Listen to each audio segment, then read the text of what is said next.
Up the Creek by Oldland. Read to you by Claireen Mann.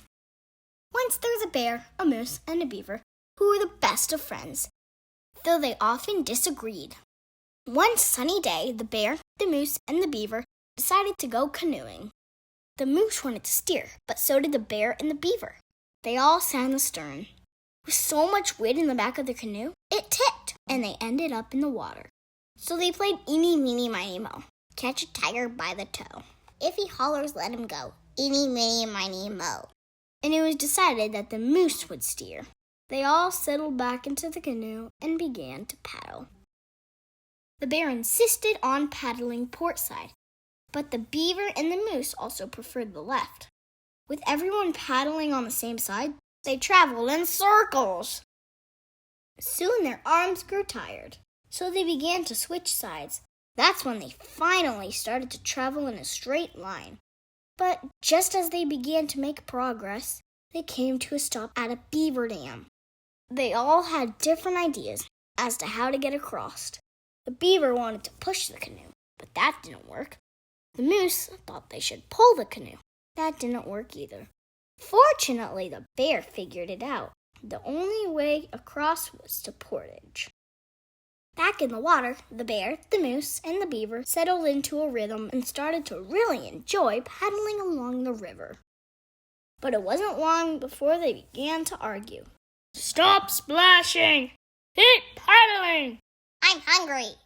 They argued so loudly that they didn't notice the current growing stronger or the quiet rumbling in the distance.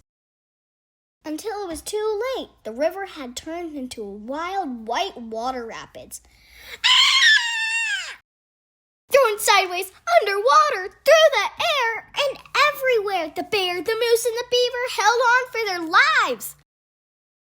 Exhausted, bruised, and wet, the three friends landed on a rock in the middle of the rapids. The moose wanted to burn the canoe to make a signal fire.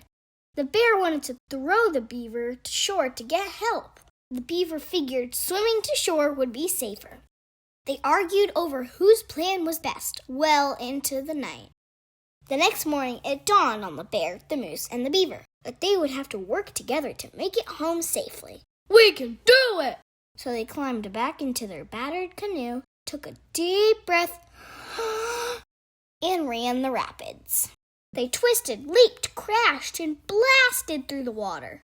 The rapids were fierce, but with the bear's powerful stroke, the moose's steady hoof, and the beaver's clever commands, they set a true, clear course. At last, the bear, the moose, and the beaver made it to shore. After a much-needed nap, the bear, the moose, and the beaver worked together to repair their canoe and paddles, catch some fish, and cook lunch. Before they tucked into their meal, they all gave thanks for the wildest adventure they had ever had. Rested and relaxed, the bear, the moose, and the beaver were ready to set out for home. After taking a long look at the raging rapids, they decided to walk. And who could disagree with that? Thanks for watching. Don't forget to like and subscribe, and follow us on Instagram at loudandclair.autoduced. I hope you have enjoyed this Autoduced program. Autoduced.